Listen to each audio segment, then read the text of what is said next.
Sup Shredders, my name is Logan aka Spiderhands and welcome to Esper Reviews, where today we have ourselves an EP by an act named SoundCage. Awesome, we switch over to here. I'm excited to listen to this. I love it when I see an album cover or an EP cover like this, you know you're gonna have a good time. I'm just gonna turn off my camera. I love my job. I really do enjoy my job. I get to go from listening to hip hop and stuff like that to go into kind of like, I think this is hard rock metal of some kind. We're gonna find out. We're gonna find out. We've got 5 tracks here, including yeah, we got this. So we're gonna listen through this track from start to finish. Here we think. Let's go. Urukai. Urukai. Urukai. Isn't that like a Lord of the Rings thing or something like that? Oh, that's loud. Orchestral with the strings and the held notes. Yeah, there we go. I remember this actually. It reminded me of some Lord of the Rings music.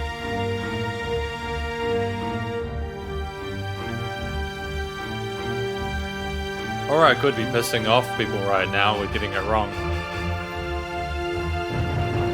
Oh, it's nice and symphonic, isn't it? Ba ba ba. Cool, clear understanding of music theory and composition here with the way this is structured. Great first impression, eh? You know, when you've got an album full of like 5 to 6 minute tracks, you need to demonstrate immediately that you know what you're doing with your music, like with terms of how you write and perform it. Because if you don't, people are gonna be like, oh, well, if this first track is not that great and it's less than a minute, what about these other 4 tracks, you know? Smart move. Smart move.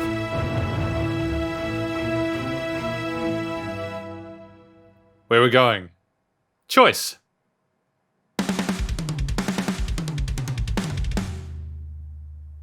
That resonance. Ooh. Dun, dun.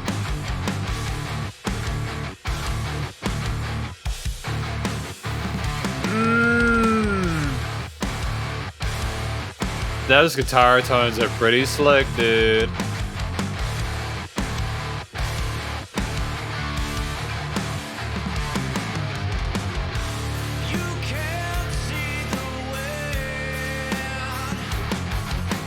That all rock, hard rock vibes. All that vocal fry.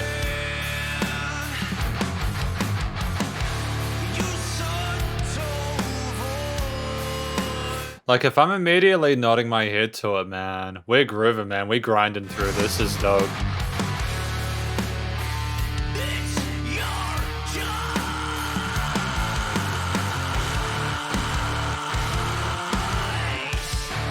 Dude, he held that for a really long time. That's solid vocal technique. These drop power chords are pretty dope as well. Like, shout out to whoever like crafted that tone. That rhythm guitar tone is splendid, dude. Is fucking splendid. Well done. One of the best distortion tones I've heard through doing these reviews. And it works so well with the kicks as well, man. Everything synced really well.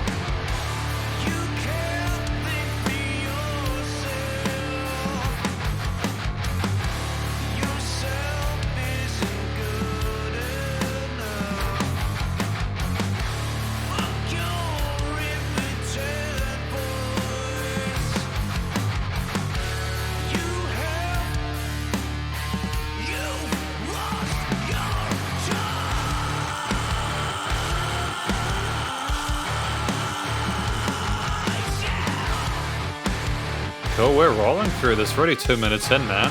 With some interesting octave chords. Is that in the lead line?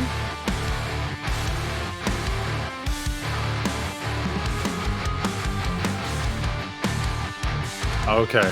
Oh, we're changing that rhythm up with those palm muted ones. Palm muted chugs.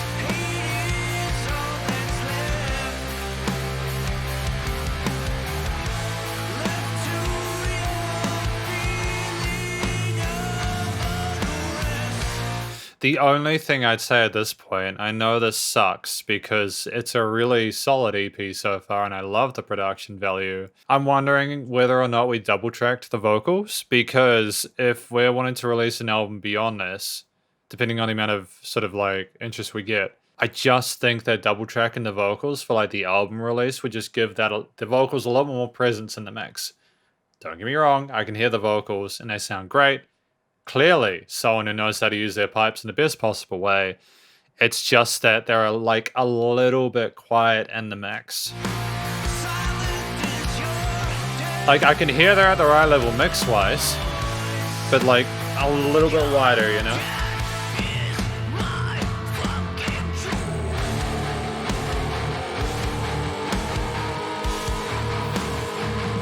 That slow dance, dude. My throat feels that without even me even doing that, dude. I cannot imagine the journey he would have gone to be able to learn to do that. Have we got a rubato feel with the tempo where we're slowing it down a little bit more?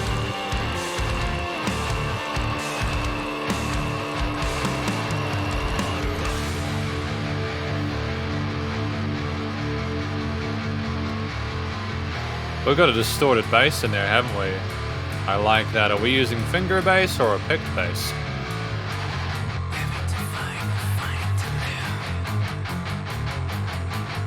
Not that I mind, I'm not gonna be a snob about it, you know?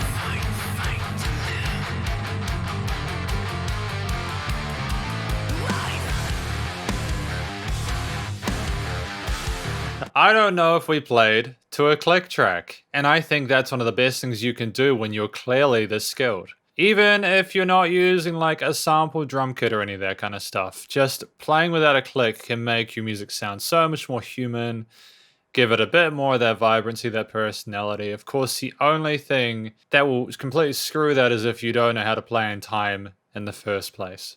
Yeah, I'm just glad that they've got that free amount of freedom with the tempo map, you know?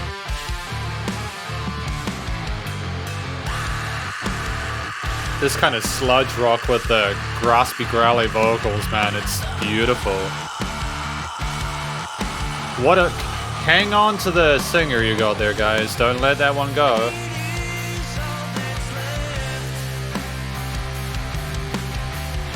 I'll get to the guitarists and drummers and bassists as we go, though, because they're doing splendidly as well.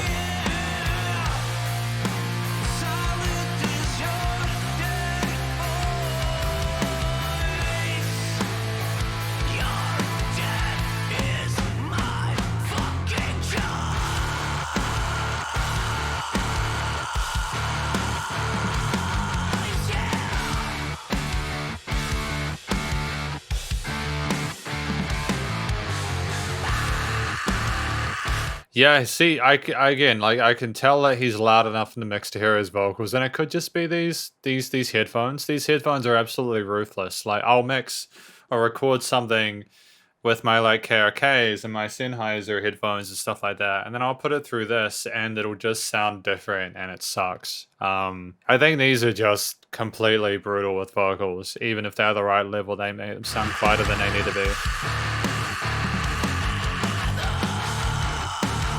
It's like interesting how entertaining this song was without needing a whole lot of range in the upper registers for the guitars.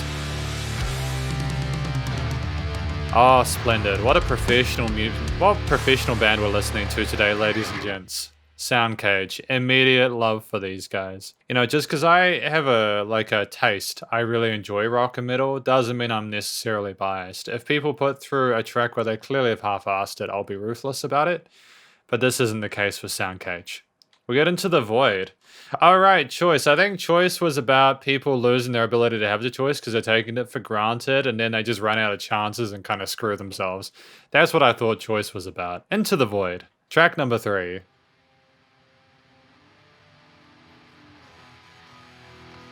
Oh, that automation of the volume, dude. That bass tone is just sumptuous, dude. Exquisite. Oh, I like it. More of that, please. What's left of me cannot be seen. Deep in the dark, I intervene. My mind is gone for good. 1, 2, 3, 4. Chord note groove on the hi-hats. 16th note fills. Dope. Great painting of the drum cymbals as well. I'm liking how the toms and everything have been structured. It's really cool.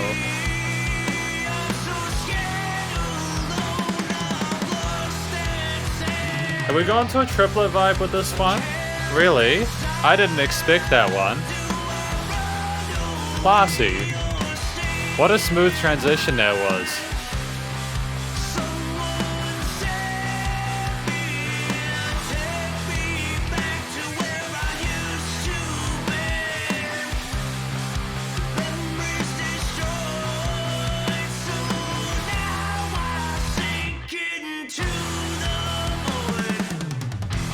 Good job. That was one of the best cuts I've heard, man. Like this do a void and it's just nothing. Like that is careful consideration put into what you need to make your track sound like as good as it can get, and I love that. Just silence in the void, my dude. Great effect. Punchy kicks with those 16-inch triplets.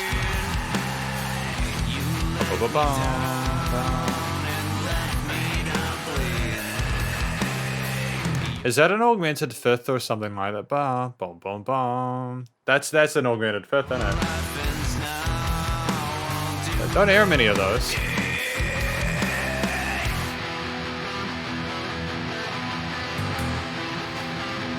Now, for real, SoundCage, can you do me a favor? Can you like let me know what amp or something, whatever you're using? Because this is probably gonna completely piss certain people off who are watching this review. Because I don't usually ask for advice from the people I'm reviewing.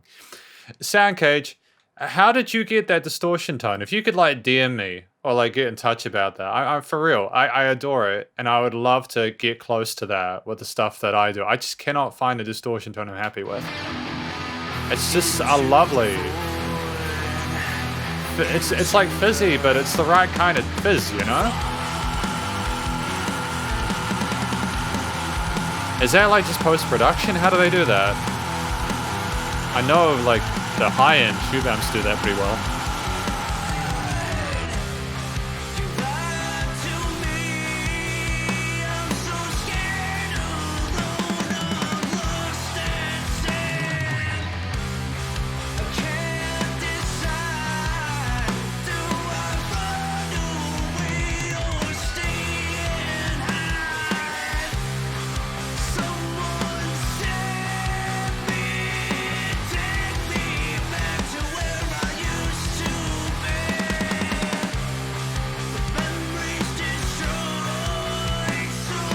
I like how he's going up in his vocal range there, sit on top of the chords and stuff. So just a pro tip to anyone writing music. When you're a singer and you've got guitars, you can't really sit in the same range as the guitars are playing in, because vocals and guitar are just too close. You've got to go a little bit higher than where they are to really stand out, especially in a chorus. It's phenomenally important that you stand out. So yeah, just see if you can sort of frequency stage that stuff, octave stage it. That's why that there works so well. It sits on top, sequestered away.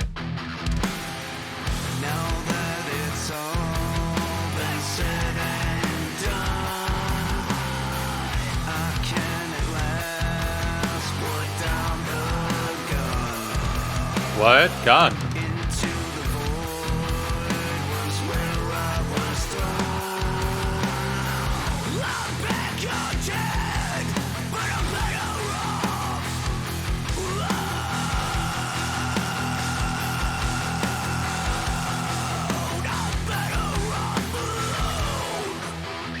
Better off alone. We were talking about going to the void, wanting to get away from there, putting down the gun. Like, I don't want to get too like dark on it in case I'm completely misunderstanding it, but also like we're not listening to happy joy music, are we?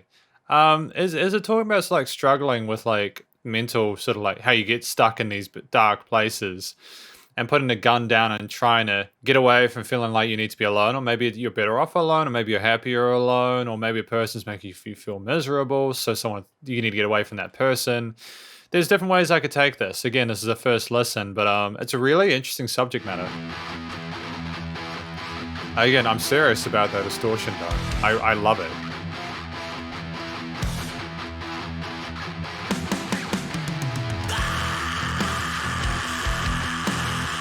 It just sits so well with everything else, dude. It blows me away, man.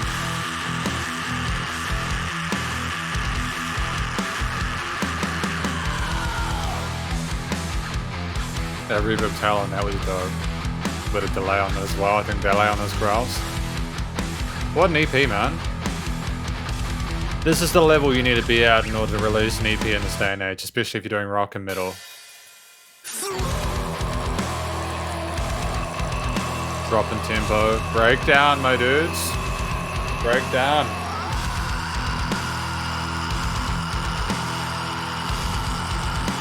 Hell yeah.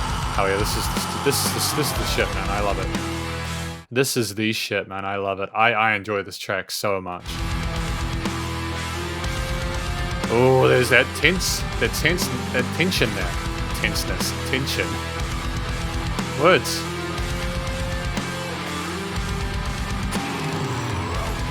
Oh, that was a slick little drum fill there with that mezzo piano dynamic marker there, eh? The 16ths. Going to 30 seconds. Oh my goodness. Just a sometimes thing, you know? Great compression on those kicks as well, like.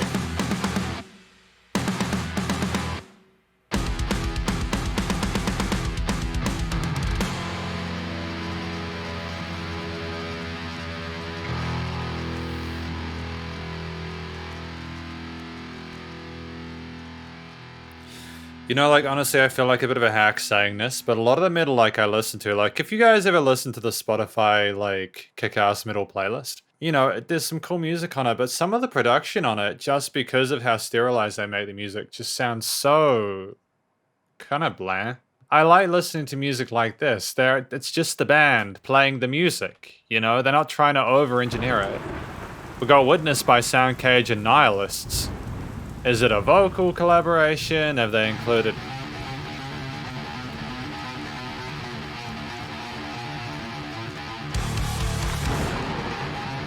Oof, some Storm Volley. Where are we going with this?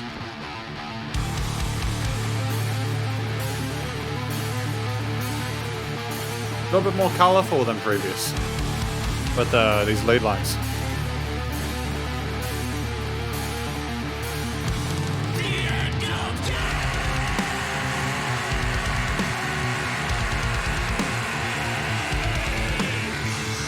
Fuck.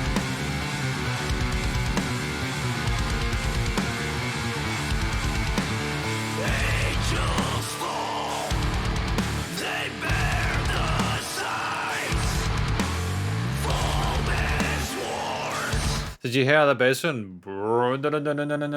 I liked how it rose to meet that as a second half kind of a contrast. It was dope, man. And went back down.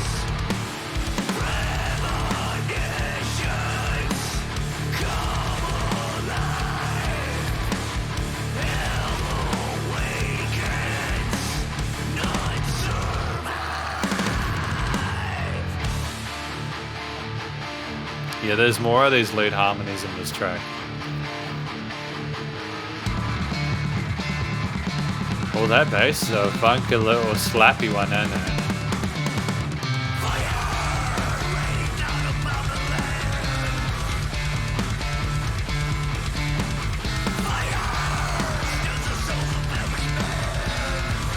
This is fun, dude. This is giving me black metal vibes. Without the blast beats.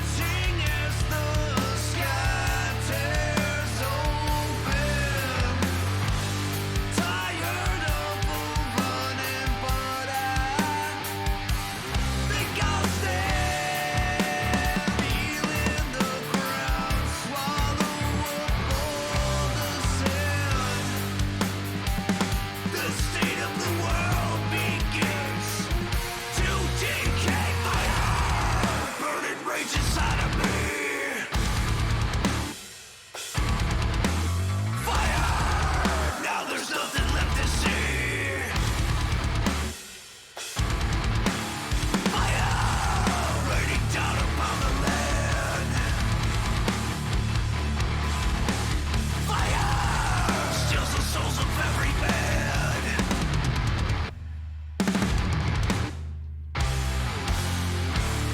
Yeah, great contrast. It feels like adding nihilists in there with their sort of like related. I'm still gauging the extra additions here. Maybe there's an additional vocalist or something like that. Well, it does sound like there's an additional vocalist. It does sound like there's some harmonies there. It's still at the same like level of quality as the previous tracks. It's just more, I guess, different than the way that Nihilists maybe wants it, I suppose. But it's a good collaboration. You're a little bit more colourful with those higher harmonies in the vocal section, melodies and all that.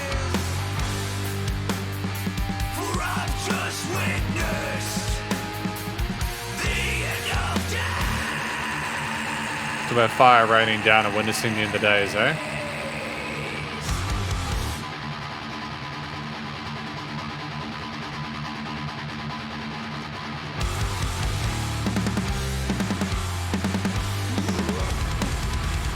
Oh shit, this is heavy as hell, man. It's nice to have these like snare fills that kind of break it up a little bit. Because if you just had like that, it'd get a little bit monotonous after a while, even if it sounds cool. You know, a little bit too much of a good thing can sometimes not be particularly beneficial. And back down to the basically halftime groove. Flat root, flat root, flat root, flat second root, flat. Boom. That flat second, so that it's a root note. It just works every time, man. Bring that acoustic vibes back, man. Is that DI'd acoustic?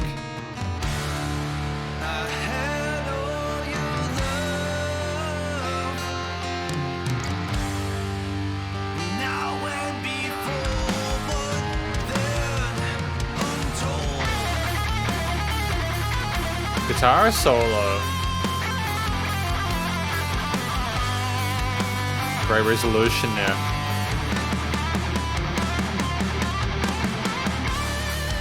That bend. Great staging of the solo. Not overplaying it.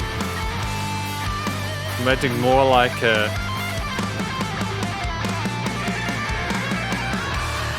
Great job, yep.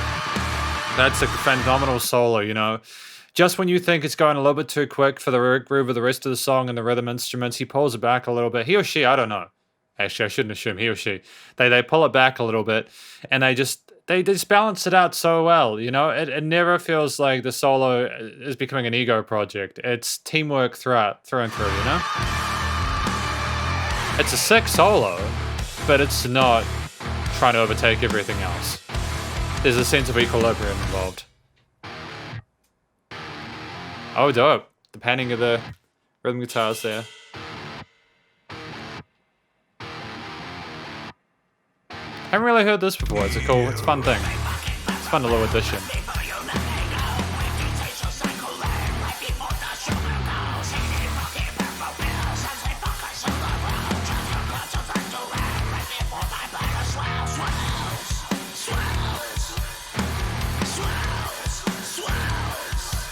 Swells? I didn't really catch what was going on in that previous section. I was listening to it. But the... That's a dope outro though. Yeah, that was a fantastic collaboration there. It really did sound like it was sort of talking about the end of days. This music is heavy as hell was never becoming too much. It's helped by the phenomenal production value, the fact that the instruments take turns with like kind of pushing it. You know, aside from that coordinated outro that we just had there with the bass, guitar, drums, everything just go jugga jugga jugga jugga jugga jugga jugga jugga. You know, with the screams that we had in occasional bits. There's lots of change with the grooves and like you know, some of the like going between those triplet and eighth note timings and 16th note fills. And just going between half time and normal time and double time sometimes is fun. It's well thought out stuff. We got Worthless, track number 5.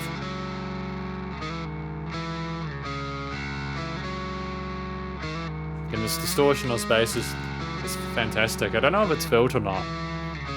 Sounds like it's been filtered to go a little bit of that low end scooped out.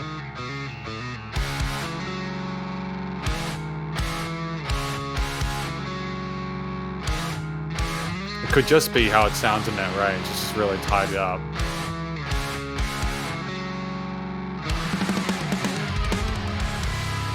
No, this definitely was filtered.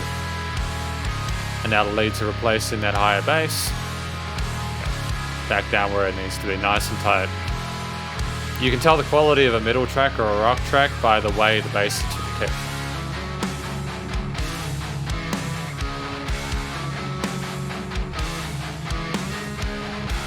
How wide is those guitars though, dude?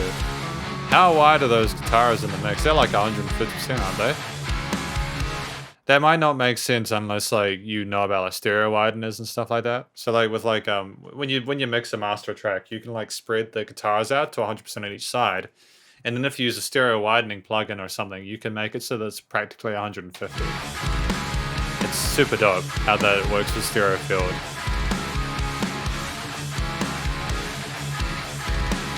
Yeah, I think the guitars have been widened and the cymbals have been kept at 100 actually.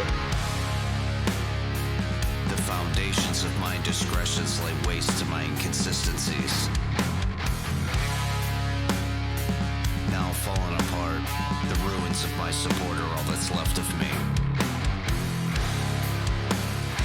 And all the gold that I've ever owned, used to secure the chains of conformity.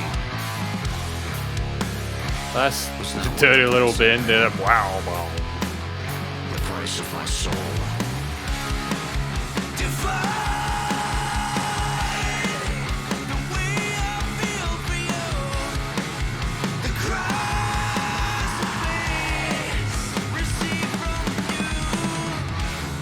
Like the way that those like talked vocals sounded before are exactly where they needed to be. I'm not sure if we're trying to sort of instantiate some sense of dynamic range. I don't know.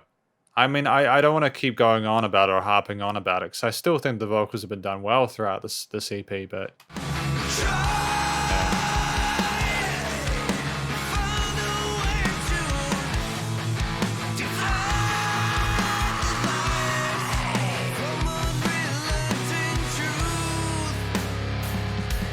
Chains have been taken off now.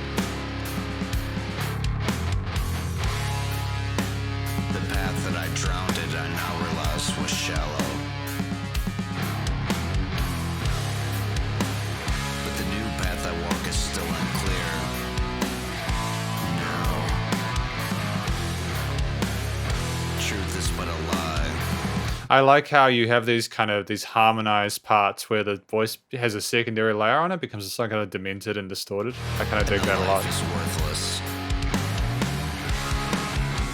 Well, no, that's kind of hard. That I didn't mean to mean. If we go back a little bit, I just want to double check what I just said then. Like, is there?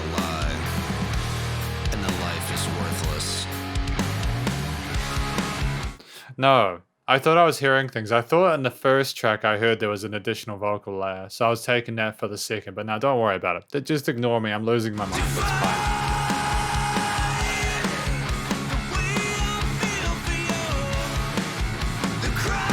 Sometimes I do these reviews and that'll be something that people will go, wait, what the fuck was it? Why did he say that? You know? Sometimes I misunderstand stuff or I mishear stuff. Or I get confused.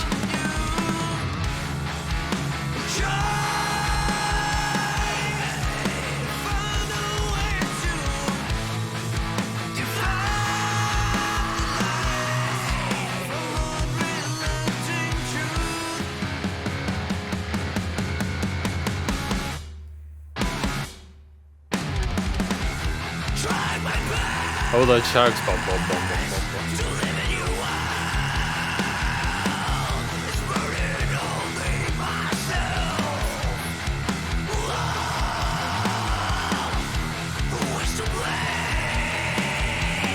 Who's to blame?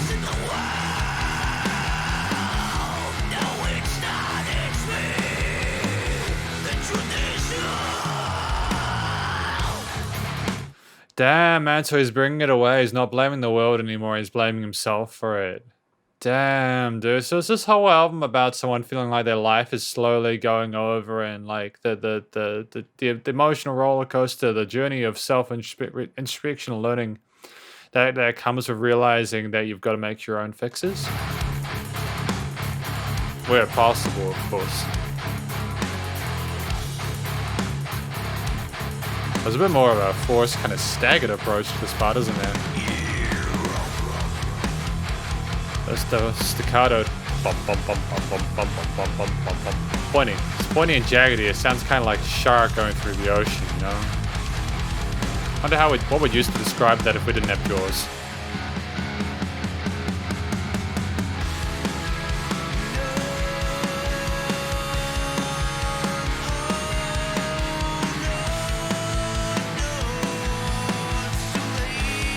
The brightness is so well rounded in the harmony section.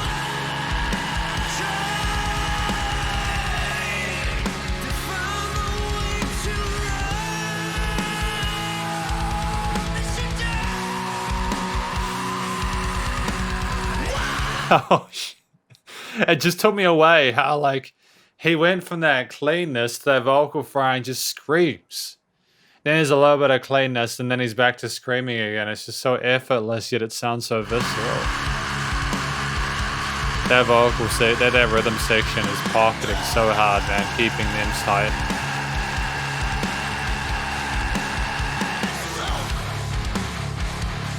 Bring it all together for the outro, man. For that outro. Oh.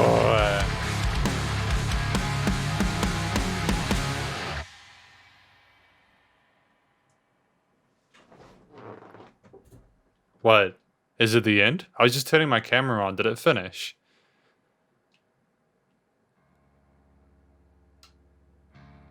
No, it's not. Nah, they wouldn't have done that. They're too good to have just forgotten to end it, you know, like cut the render part to the end of the mark.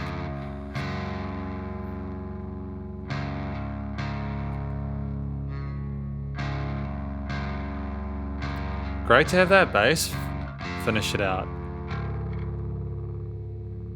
That's a phenomenal bass time. I said phenomenal a lot today. I'm not sure if I like that or not. There's other words other than phenomenal. Fantastic.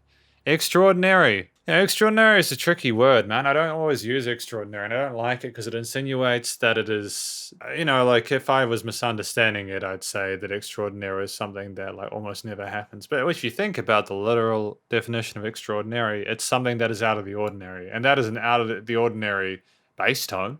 So I would say that is extraordinary. So well done. This was an extraordinary EP.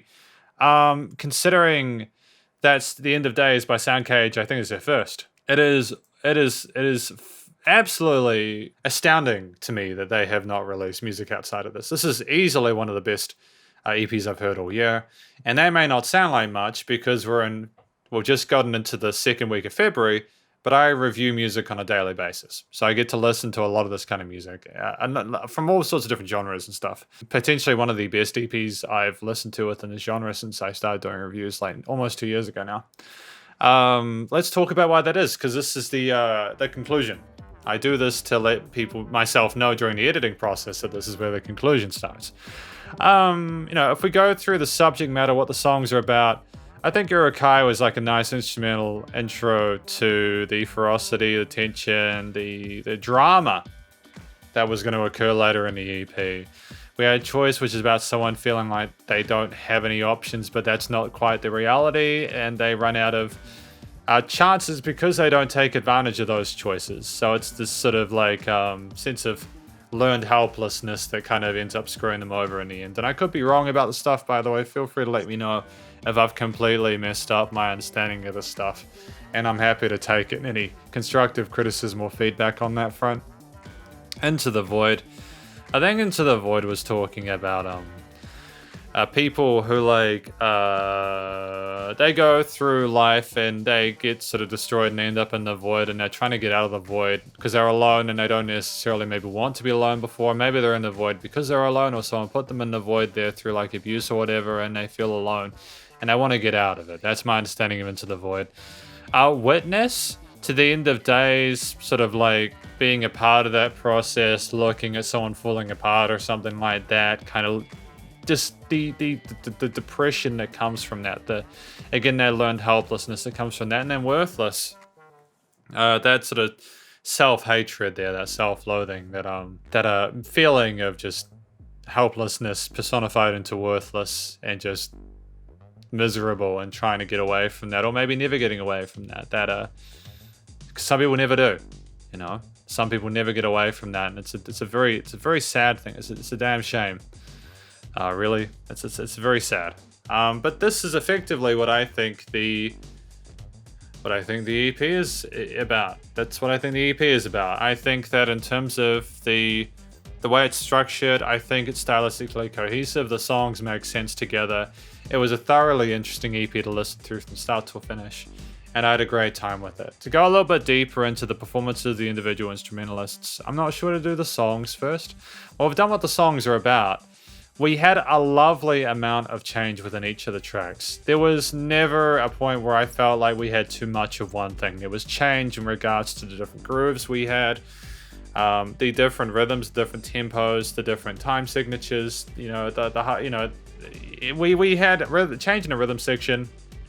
We had a lot of those drop power chords, low end bass parts that were there to contrast with the higher flung vocals and the growls and the screams and stuff, so that they stood out. There was a very visceral, aggressive, unrelenting tonality to this, which I think is a great testament to the subject matter that's discussed. I think it's very fitting for that. What else? I think that the double kick, this kind of music, really works well when people play in time, and there's a great chemistry within the band. And even with Witness, where there was that guitar solo, and both vocalists were clearly discernible. There were differences in the way they approached and interacted with the listener. I like the personality of Nihilist, who I think came in maybe near the end with that kind of one, where becoming a bit more sadistic than usual. I think that was a great addition to this EP's collaboration, and it shows that, you know, SoundCage aren't insecure. They're happy to work with other musicians who maybe know as much, if not more, than they do about stuff, and they're happy to feature them on the album EP, and I think that's fantastic. Yep, obvious chemistry between the band members. Absolutely no complaints about the way that they performed, the way that the songs were written. The recording, mixing, and mastering, the only thing I had to say about that was just the vocals being a little bit sort of quiet in the mix. I just think just because if they weren't double tracked, maybe if they can do that in future. Aside from that, I think it's an utterly flawless in terms of production, and for the final time, that distortion tone is one of the best distortion tones I've heard. I'm prepared to literally go and invest money into whatever the hell they were getting their distortion tone with. It was an addictive tone, and I think part of it was the way that they produced it and the panning of it in the mix and the EQing stuff. But you kind of can't polish a turd, right? So they had to have started with something pretty incredible. But anyways, that's basically my review of The End of Days by SoundCage, their EP. Hopefully you enjoyed it. If you did enjoy this EP, please do go show these musicians some love via their various social medias and Spotify page. Stay cool and safe, and please also remember to support your local musicians and artists at this point in time, as they need the help more than ever with all the crazy stuff going on in the world. Catch you in the next review. Spider hands out.